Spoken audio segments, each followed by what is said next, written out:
Economia, por Gilson Schwartz. Professor Gilson, qual o tema da coluna hoje? Nosso tema hoje é o retorno do Ministério das Comunicações. Bom, a gente sabe que a disputa por recursos públicos é o ponto central, nevrálgico no funcionamento das democracias. Mas quando faltam recursos, vale aquele velho ditado: em casa onde falta pão, todos brigam e ninguém tem razão. Nas atuais circunstâncias de recessão e, portanto, queda na arrecadação de impostos, as pressões são enormes sobre a destinação dos recursos públicos, dos gastos públicos, e o conflito é potencialmente explosivo. São muitas áreas de conflito.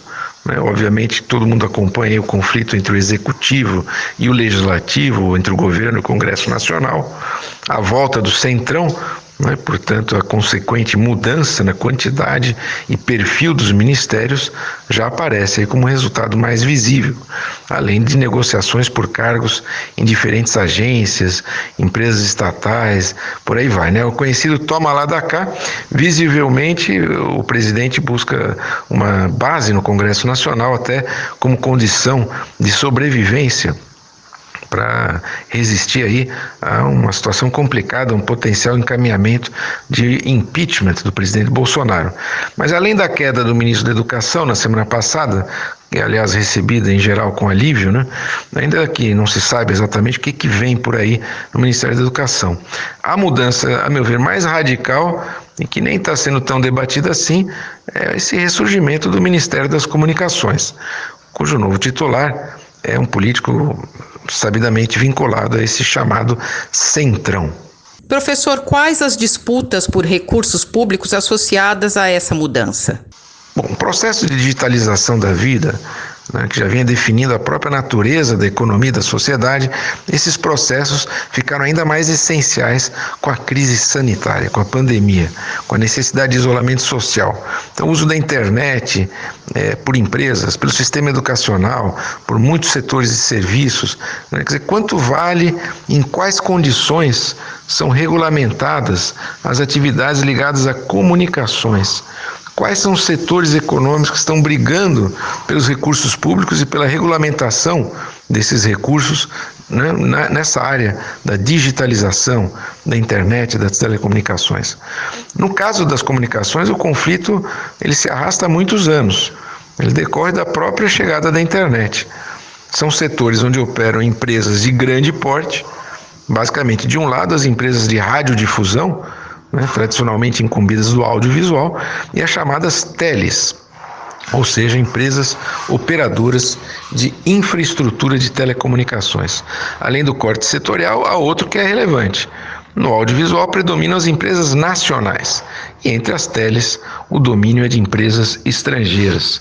Esse conflito está aberto, e acho que explica mais o desdobramento do Ministério da Ciência, Tecnologia e Inovação, agora perde a área de comunicações.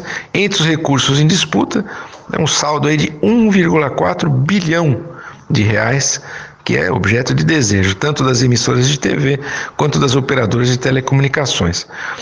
O novo ministério, ele comanda a Anatel, que é onde está tramitando esse debate, essa briga sobre a destinação desse 1,4 bilhão de reais, que é resultado da própria digitalização. Esse é o volume de recursos que sobrou no processo de digitalização da TV analógica. Pois é, a digitalização no Brasil e no mundo mal começou e as disputas políticas em torno dos recursos públicos e da forma de regular essa digitalização mal começaram. Semana que vem voltamos discutindo tendências na economia, política e tecnologia no Brasil e no mundo. Eu, Simone Lemos, ouvi o professor Gilson Schwartz. Economia, por Gilson Schwartz.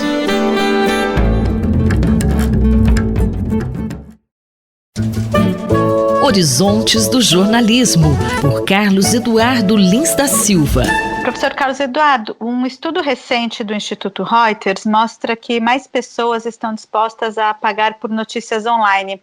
Nos Estados Unidos, por exemplo, 1/3 dos que dizem pagar para receber notícias assinam mais de um veículo. Como o senhor vê esse quadro? É uma boa notícia, não é? No meio de tantas más notícias que a gente sempre recebe a respeito do jornalismo. Essa pesquisa do Instituto Reuters é muito importante, é uma pesquisa anual que eles fazem lá na Universidade de Oxford sobre o consumo de mídia digital, de jornalismo digital, especificamente jornalismo digital. E, infelizmente, essa parte sobre por que as pessoas assinam os veículos digitais e quantas pessoas assinam, não inclui o Brasil. O Brasil está incluído numa outra parte que também é muito interessante, que trata de confiança na imprensa, que está crescendo no Brasil, que trata de dúvidas sobre a questão da desinformação. O Brasil é um dos países que mais teme a desinformação. Quem é que dissemina a desinformação? No caso do Brasil, o WhatsApp é visto como o principal disseminador de falsas informações e outros aspectos. Mas esse aspecto específico de quem assina e por que assina e paga pelo conteúdo jornalístico digital, o Brasil não está incluído. No entanto, pelo que se percebe do que ocorre nos Estados Unidos, na Noruega e na Grã-Bretanha, que são 3 dos países que são pesquisados a respeito desse assunto, nota-se que há um crescimento e que há, como você ressaltou, o desejo e a prática de se assinar mais do que um veículo e, principalmente, que é mais importante, a disposição de continuar assinando no futuro. E os motivos são muito interessantes, porque, além dos motivos óbvios, tipo a qualidade da informação, a identificação com algum jornalista específico, a conveniência de receber a informação num horário que é bom para a pessoa, existem outros motivos que levam as pessoas a assinar que são, digamos, mais altruísticos, como, por exemplo, o de que a pessoa acha importante que a sociedade disponha de jornalismo de qualidade e que, em nome da sociedade, além da sua própria conveniência, a pessoa resolve assinar o veículo jornalístico de qualidade. Então, é uma coisa que mostra uma confiança no jornalismo independente e que mostra que as pessoas estão dispostas a pagar por ele. É uma boa notícia, sem dúvida nenhuma. Professor, a pandemia e a cobertura que a imprensa vem fazendo sobre isso evidenciou a necessidade de apoiar o jornalismo profissional? Sem dúvida, eu acho que, embora a pesquisa tenha sido realizada um pouco antes da pandemia realmente ter se estabelecido, só pegou o comecinho da pandemia, eu acho que na pesquisa do ano que vem, de Oxford, isso vai ficar ainda mais claro. Porque, sem dúvida, e isso outras pesquisas demonstram, e nós já tratamos disso aqui, a população se deu conta de que a informação que vem pelo jornalismo de qualidade é muito mais confiável do que a informação que se recebe por meio das plataformas das mídias sociais. Então, eu acho que a necessidade de boa informação a respeito de um assunto que pode resultar na vida ou na morte das pessoas, além da sua saúde, faz com que aumente a disposição das pessoas de pagarem pelo jornalismo de qualidade. O jornalista e professor Carlos Eduardo Lins da Silva, colunista da Rádio USP, conversou comigo, Márcia Blasques. Horizontes do Jornalismo, por Carlos Eduardo Lins da Silva. Corpo em Movimento, por José Carlos Fará.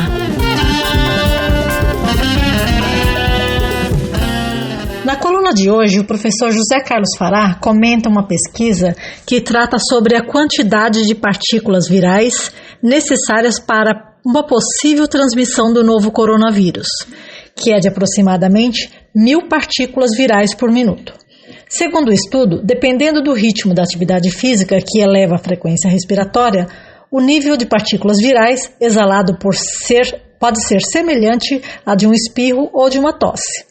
Portanto, com a flexibilização autorizada no começo de junho em São Paulo, as pessoas voltando a fazer exercício físico ao ar livre, vale intensificar as recomendações de distanciamento físico para garantir a sua proteção. Olá, ouvintes. Os parques, as academias e eventos esportivos não foram contemplados para a abertura do plano de flexibilização do Estado de São Paulo, colocado em prática nesses últimos dias. Mas já é comum observarmos pessoas praticando sua atividade física ao ar livre em ruas ou praças públicas, sem observar as devidas precauções para essa prática, principalmente no que se refere ao distanciamento social. O CDC, que é o Centro de Controle de Doenças dos Estados Unidos, traz alguns aspectos muito importantes, como a carga viral necessária para a possível transmissão do Covid, que é de aproximadamente 1.000 partículas virais minuto. Por exemplo, na respiração exalamos aproximadamente 20 partículas virais por minuto. Na fala, isso pode chegar a aproximadamente 200 partículas virais. Na tosse e no espirro, 200 partículas aproximadamente exalamos por minuto. Em ambientes fechados e mal ventilados, pode permanecer essas partículas no ar por horas. Na prática da atividade física, a frequência respiratória aumenta muito mais que em repouso, e os valores de emissão de partículas, dependendo da intensidade dessa prática, podem chegar próximos a um espirro ou uma tosse, ou seja, muitas partículas por minuto. Então, o distanciamento entre as pessoas que estejam praticando atividade física deveria ser maior que 1,5 m recomendado pelas autoridades de saúde quando estamos só conversando em repouso. Isso é uma suposição. Em um vídeo publicado no YouTube, mostra um estudo aerodinâmico com simulações computacionais sobre os movimentos de gotículas durante atividades físicas ao ar livre, realizado por 2 engenheiros da Universidade de Tecnologia de Eindhoven, na Holanda, e da Universidade Católica de Leuven, na Bélgica, que sugerem distância segura de até 20 metros entre um atleta e outro. Mas, segundo infectologistas, virologistas e microbiólogos consultados sobre esse artigo, comentam que esse estudo se baseia em hipótese, mas sem evidências, que não é um estudo epidemiológico, ou seja, não tem uma confirmação científica ainda. E também temos que levar em consideração que pesquisadores em todo o mundo ainda estão estudando os caminhos de transmissão em relação ao distanciamento para a prática da atividade física, que pode ou não apresentar riscos. Baseado nessas pesquisas, ainda acho prematuro afirmar qualquer coisa sobre distanciamento, sobre prática da atividade física. Professor, como praticar a atividade física ao ar livre de forma segura? O ideal para a prática da atividade física ao ar livre seria que praticassem sozinhas em horários com menor número de pessoas. Mas, se todos exercerem esse direito, haverá aglomeração. Volto a dizer, acredito que ainda é prematura a prática da atividade física ao ar livre. Mesmo levando em consideração que a quarentena tem um preço alto em relação à nossa saúde mental, devemos levar em consideração outro fator agravante, que é o risco de acidente na prática ao ar livre, que dependendo do caso, o praticante pode necessitar de serviços médicos hospitalares, que nesse período é um risco desnecessário, que podemos evitar. Na minha opinião, devemos ter um pouco mais de paciência e aguardar o momento mais seguro e apropriado, e que continue realizando a atividade física em casa. O nosso bem-estar está acima de tudo. Este é José Carlos Fará, falou comigo, Ivanir Ferreira, para a Rádio USP. Anote aí, se você tiver alguma dúvida ou queira mandar alguma sugestão para essa coluna, envie um e-mail para ouvinte@usp.br, aos cuidados do professor Fará. Corpo em Movimento, por José Carlos Fará.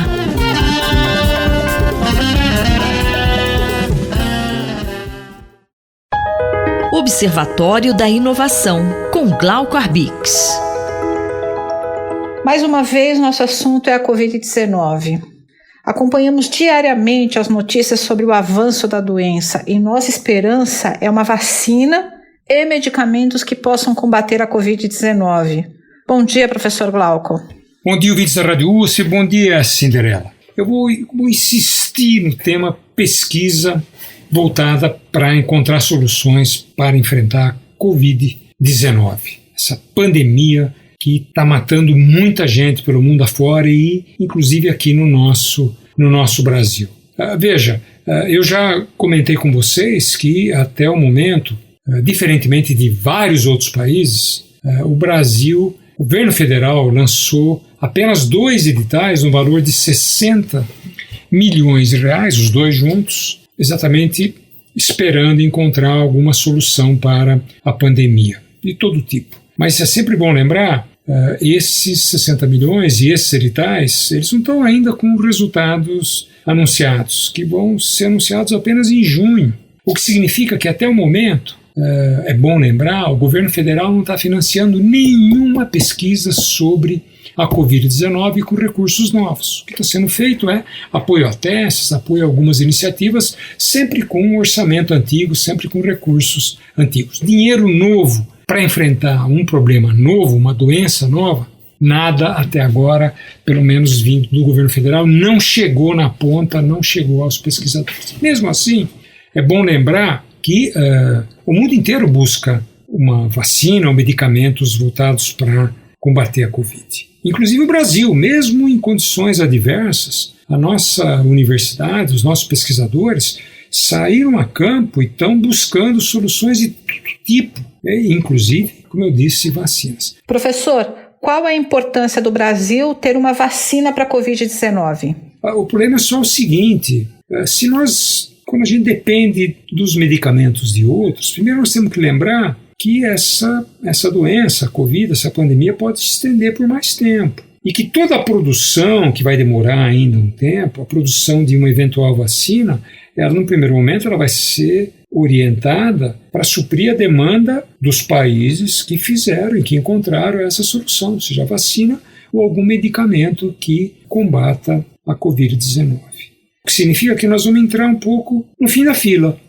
A nossa população, os nossos trabalhadores, as nossas famílias vão ter que esperar. Eventualmente vai chegar uma pequena quantia que, como sempre, não vai ser orientada para os bairros mais pobres, para os mais vulneráveis, para os mais necessitados. A imensa maioria de brasileiros e brasileiras certamente ficará de fora desses primeiros lotes que vão chegar por aqui, além de ter um preço levemente mais alto, como a gente está acostumado. Então, esse é o primeiro ponto. O segundo ponto é que mesmo se quiséssemos desenvolver vacina, nós vamos ter dificuldade para encontrar, se produzir vacina, dificuldades para encontrar os insumos que são necessários. Porque esses insumos vão estar sendo sugados, aspirados pelos países que estão exatamente pesquisando e produzindo esses medicamentos. Então, a dependência tecnológica e científica nunca foi tão flagrante, né? O mal que ela causa, a fragilidade que ela provoca no país nunca foi tão flagrante quanto agora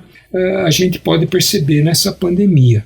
Então é sempre bom a gente alertar, porque os órgãos públicos, as agências de fomento, elas têm obrigação de alocar recurso novo para que a gente possa fazer as pesquisas, para que a gente possa entrar. O Brasil tem gente capacitada para fazer isso, para que a gente possa entrar nessa corrida exatamente para encontrar esses medicamentos que efetivamente não são mágicos, não há solução mágica, mas medicamentos que podem ajudar a aliviar o sofrimento e a salvar vidas de muita gente aqui no Brasil.